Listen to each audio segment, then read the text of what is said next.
వారు సూపరింటెండెంట్ అంటే మీరు ఇచ్చిన పిటిషన్ సూపరింటెండెంట్ సంతకం పెట్టాక వారి దగ్గరికి ఎడుతుంది. ఓకే. ఆ సంతకం పెట్టిన పిటిషన్‌లలో ఏమి రాసున్నాయో అవి కొనుక్కొచ్చి అక్కడ పడేస్తాడు అతను. హ్మ్. అవి వీళ్ళకి డెలివరీ అయిపోతాయి.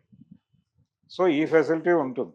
అలా రాసి తెప్పించుకోవచ్చు. ఏదైనా కావాలంటే మందులు డాక్టర్ గారికి చెప్పి, "అయ్యా నాకు బయట ట్రీట్మెంట్ ఇది జరుగుతోంది. ఈ మందులు కావాలంటే" ఆయన సంతకం పెడితే అవి తెచ్చిస్తారు.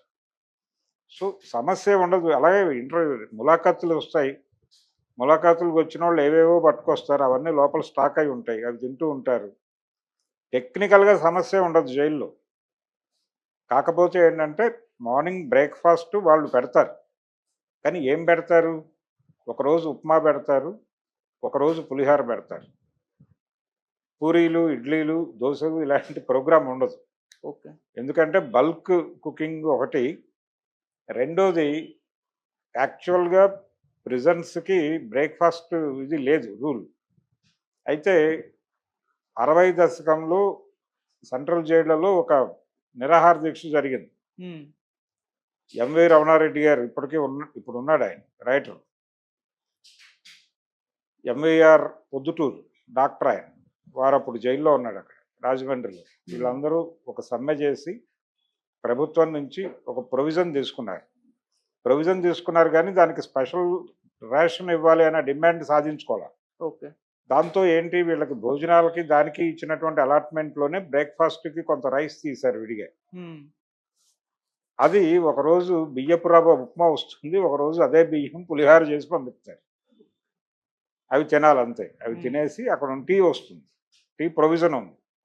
సో, టీ తాగేసి అలా ఉంటే మధ్యాహ్నం భోజనం వస్తుంది. భోజనం పట్టుకొని అంటే ప్లేటులు తీసుకెళ్ళి నిలబడితే వాళ్ళు పెడతారు. అది ఎక్కడో చోట తినేసో లేదో లోపల పెట్టుకొని నెమ్మదిగా తినో ఏదో చేయాలి. ఈవినింగ్ లాకప్ అవ్వడానికి ముందే భోజనం సరఫరా చేసేస్తారు. ఈ భోజనం తిని లోపలికెళ్ళేవాళ్ళు ఉంటారు. లోపల పెట్టుకుని తర్వాత తినేవాళ్ళు ఉంటారు. వాళ్ళ పద్ధతి. హ్మ్. అయితే ఈ ఫస్ట్ బ్లాక్‌లో అలాట్‌మెంట్ ఇచ్చుంటారు ఇతనికి. వల్లభనేని వంశీకి. అక్కడ సౌకర్యాలు బానే ఉంటాయి. అలాగే బయట నుంచి తెప్పించుకోవడానికి సంబంధించిన సౌకర్యాలు కూడా బానే ఉంటాయి. అంత ఇబ్బందులేముండవు. వీళ్ళు చెప్తున్నంత ఇబ్బందులు డెఫినెట్‌గా ఉండవు.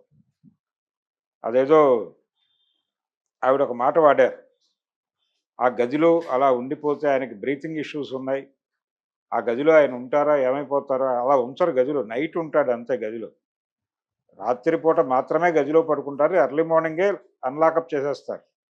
అక్కడి నుంచి బయటే కూర్చోవచ్చు ఆయన. ఓకే. బయట కూర్చోవచ్చు. ఆయన బయట నుంచి చైర్ తెప్పించుకొని కూడా వేసుకొని కూర్చోవచ్చు. ఎవరు అభ్యంతరాలు చెప్పరక్కడ. హ్మ్. అలా గడిపేయచ్చు. పేపర్‌లు తెచ్చిపెడతారు. పేపర్‌లు ఎలాగో వస్తాయి లోపలికి అన్నీ. అన్ని పేపర్‌లు వస్తాయి. చదువుకోవచ్చు. ఈ మధ్య టీవీ ఏర్పాటు కూడా చేశారు. కమ్యూనిటీ టీవీ ఏదో ఉంటుంది. వెళ్లి అక్కడ కూర్చొని చూసుకోవచ్చు. హ్మ్. లేదంటే లోపల తన గదిలో తను కూర్చొని హాయిగా పేపర్‌లు చదువుకోవచ్చు. టెక్నికల్‌గా ఇబ్బందుండదు. మహాత్మా గాంధీ లాంటి వాడికి ఇప్పుడు వీళ్ళు చెప్తున్న పద్ధతి ఎలా ఉందంటే, మహాత్మా గాంధీకి పూణేలో ఆగా ఖాన్ ప్యాలెస్‌ని అలాట్ చేశారప్పుడు. హ్మ్. క్విట్ ఇండియా టైంలో ఆయన్ని అరెస్ట్ చేసినప్పుడు. అందులో వంట వాళ్ళు అందరూ ఉండేవాళ్ళు. ఆయన కస్తూరిబా కూడా అందులోనే ఉండేది. ఆయన అంతా అందులోనే గడిపాడు. బయట కాపలా ఉండేదంతే. ప్యాలెస్‌లో ఉంచారాయన గాంధీని. అలాంటి ప్యాలెస్‌లో ఉంచాలని కోరుకుంటున్నాడేమో వల్లభనేని వంశీ కానీ, హ్మ్. ప్రజలు ఎలా కష్టాలు పడుతున్నారనేది తెలియాలి గదా! ప్రజాప్రతినిధులకి. జైళ్ళు ఎలా ఉంటాయో కనీసం తెలియాలి గదా! లాకప్ ఎలా ఉంటుందో తెలియాలి గదా! లాకప్‌లో ఎంత దారుణమైన పరిస్థితులుంటాయి. యాక్చువల్‌గా 24 గంటల్లో కోర్టుకు పెట్టేయాలనేది రూలుంది. హ్మ్. కాన్స్టిట్యూషన్ ఇచ్చినటువంటి నిబంధన అది. కానీ 24 గంటల్లో కోర్టులకు పెట్టరు. అలా ఉంచి వాళ్ళకి వీలున్నప్పుడు పెడతారు. వారం రోజులు లాకప్‌లో ఉండేవాళ్ళుంటారు. నెల రోజులు లాకప్‌లో ఉండేవాళ్ళు గూడా ఉంటారు. వాళ్ళు అలాగే అదే గదిలో ఎంతమందొస్తే అంతమంది 10 మంది, 15 మంది గూడా ఉంటారు ఒక్కొక్కసారి. ఓ చిన్న గదిలో.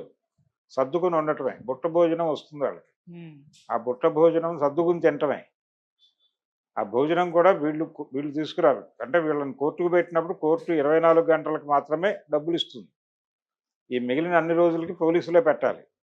పోలీసులు ఎక్కడి నుంచి పెడతారు? వీళ్ళు బయట వచ్చేటువంటి కలెక్షన్స్ ఉంటాయి. ఈ వెహికల్స్ ఆపినప్పుడు, అప్పుడు వచ్చేటువంటి డబ్బుల ఆధారంగా వీళ్ళ మీద ఇన్వెస్ట్ చేస్తారు వాళ్ళు.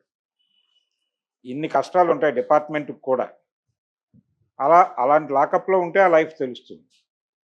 అలాంటి లాకప్లో లేకుండా జీవితం ఎలా తెలుస్తుంది వీళ్ళకి, ప్రజాప్రతినిధులకి? ఈ తర్ఫీదు ఉండాలి కదా ప్రజా జీవితం మీకు తెలియాలంటే. అందుకని ఇదంతా ట్రైనింగ్ క్యాంపులు, ఇవన్నీ ట్రైనింగ్ సెంటర్స్. జైలుకి వెళ్ళకపోతే జీవితం తెలియదు. జైళ్ళల్లో కష్టాలు ఎలా ఉంటాయి, సిగరెట్లు తాగే హ్యాబిట్ ఉంటుంది కొంతమందికి. లోపలికి వెళ్ళగానే సిగరెట్ దొరకదే. కానీ వీడికి టెన్షను, ఈ కేసు ఏమైపోతుందో తెలియని టెన్షను, జైలుకి వచ్చేసావనేటువంటి ఒక టెన్షను, ఇలా సైకలాజికల్ డిప్రెషన్స్ రకరకాలుగా ఉండి వీడికి సిగరెట్ కోసం వెంపర్లాడతాడు. ఈ సిగరెట్లు వడ్డీకి అమ్ముతారు లోపల. అంటే కొంతమంది దగ్గర ఉంటాయి పెట్టెలు. ఓకే. వాళ్ళు వీడి నెంబరు, వీడికి ఒక అండర్ ట్రయల్ అయితే అండర్ ట్రయల్ డ్యూటీ నెంబర్ అని ఇస్తారు. లేదు శిక్ష పడితే కన్విక్ట్ అయ్యాడని చెప్పి కన్విక్ట్ నెంబర్ ఇస్తారు. ఈ నెంబర్లు అవి నోట్ చేసుకుని వాటితో ఒక అండర్టేకింగ్ రాయించుకుని వాడికి ఒక సిగరెట్ పెట్టిస్తారు. ఒక సిగరెట్ పెట్టెకి 2 సిగరెట్ పెట్టెలు ఎదురివ్వాలి. వీడి అకౌంట్లో డబ్బులు పడి వీడు బయట నుంచి తెప్పించుకుని వాడికి ఇవ్వాలి. ఇది కండిషన్. ఈ 2 పెట్టెలు ఇస్తారని చెప్తే ఒక పెట్టిస్తాడు. ఇది వడ్డీ. ఒక పెట్టె వీడు తీసుకున్న దానికి చెల్లింపు, ఒకటి వడ్డీ కింద చెల్లింపు. 1:2 నిష్పత్తిలో మీరు సంతకం పెట్టాలి దేనికైనా. ఈ వ్యసన పరుల కోసం వడ్డీ వ్యాపారం నడుస్తుంది లోపల. ఇలా ఇదంతా తెలియాలి కదా జీవితం. తెలియాలంటే ఆ లైఫ్ అనుభవించాలి. నువ్వేమో బయట రాజకీయ వ్యాపారం చేసి, సీరియస్గా రాజకీయ వ్యాపారం చేసి కోట్లు సంపాదించుకుని ఉన్నవాళ్ళు వీళ్ళెవరు తిండికి గతి లేని పరిస్థితుల్లో ఏ రాజకీయ నాయకుడు లేడు ఇప్పుడు భారతదేశం.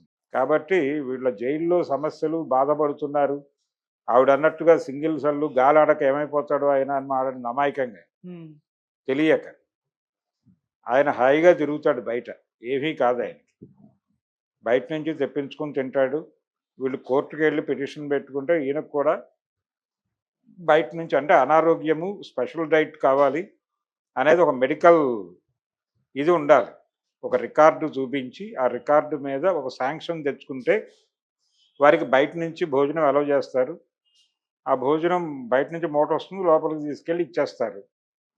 మళ్ళీ అక్కడ తిన్న తర్వాత తీసుకొచ్చి బయట పడేస్తారు. అది తీసుకుని మళ్ళీ సాయంత్రం వచ్చినప్పుడు డెలివరీ ఇస్తారు. ఇచ్చే మార్నింగ్ బ్రేక్ఫాస్ట్ నుంచి అన్నీ బయట నుంచి తెప్పించుకోవచ్చు. ఆ ప్రొవిజన్ కోర్టు నుంచి తెచ్చుకోగలిగితే అది ఎలాగూ చేస్తారు.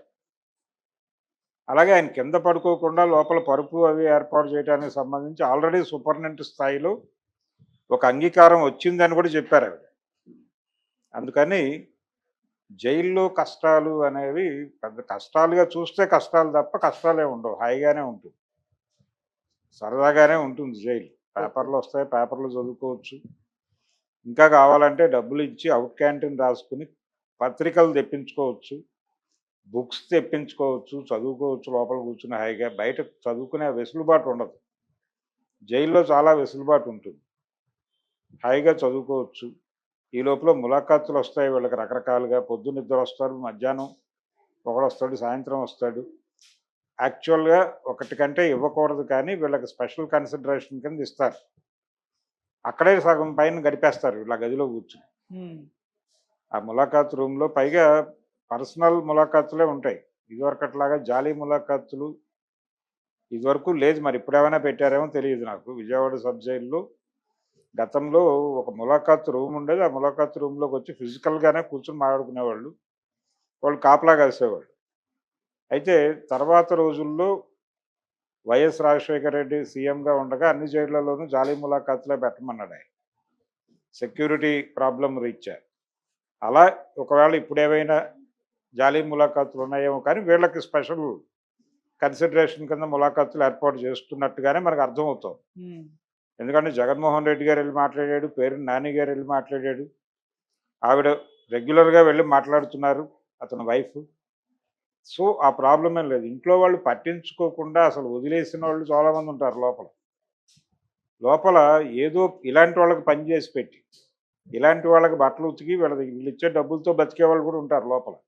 లోపల వీళ్ళకి పాలేరులు దొరుకుతారు డెఫినెట్గా. అది ప్రిజన్ వాళ్ళే ఏర్పాటు చేస్తారు కూడా. వాళ్ళకి బీడీలు సిగరెట్లు కొనుక్కోవడానికి డబ్బులు కావాలి కాబట్టి వీళ్ళ దగ్గర డబ్బులు తీసుకుని వీళ్ళ గిన్నెలు కడుగుతూ వీళ్ళ సేవలు చేసుకుంటూ వీళ్ళ దుప్పట్లు ఉతుకుతూ వీళ్ళ బట్టలు ఉతుకుతూ బతుకుతారు. అది ఇది అన్ని జైళ్లలోనూ ఉంది ఈ బానిస వ్యవస్థ. బయట సమాజంలో ఎన్ని దరిద్రాలు ఉన్నాయో అన్ని దరిద్రాలు జైల్లో కూడా ఉంటాయి. హ్మ్. కాబట్టి జైలు సమాజానికి ఒక నమూనాగా మాత్రమే ఉంటుంది. ప్రత్యేకంగా ఏమి ఉండదు. ఓకే. విచిత్రమైన సమస్యలు ఏమి ఉండవు. మనుషులే ఉంటారు లోపల. ఇతను మనిషి అవునో కాదో నాకు తెలియదు.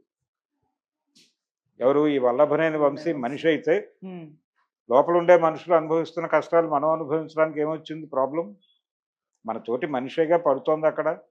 ఆయన ఫస్ట్ బ్లాక్‌లో ఉండుంటాడు. థర్డ్ బ్లాక్‌లో ఇంకా దారుణంగా ఉంటుంది పరిస్థితి. ఒక పెద్ద షెడ్ లాగా ఉంటుందది. ఒక పెద్ద రూమ్. దానిలో అలా లోపలికి తోసేస్తూ ఉంటారు జనాల్ని. ఏదో సర్దుకుని పడుకోవటమే. దారుణమైన పరిస్థితులుంటాయి. అంటువ్యాధులు ప్రబలుతాయి అక్కడ. ఎవడు పట్టించుకోడు. డాక్టర్ గారు ఏదో లోషన్ రాస్తాడు. అందరికీ కలిపి ఏదో వాడుతూ ఉంటారు. ఇలాంటి కండిషన్. ఇలాంటి కండిషన్‌లో జీవితాలున్నాయనే జ్ఞానం వీళ్ళకి కలగాలంటే జైలుకి పంపించాలి. ప్రతి రాజకీయ నాయకుడిని ప్రతి సమ్మర్‌లోనూ ఓ 3 నెలలు జైల్లో పెడితే దట్ టూ థర్డ్ బ్లాక్ లాంటి విజయవాడ జిల్లా జైలుకి సంబంధించి థర్డ్ బ్లాక్. రాజమండ్రిలో క్వారంటైన్ అని ఉంటుంది. అలాంటి చోట్ల పెడితే వీళ్ళకి కొంత జ్ఞానం వస్తుంది.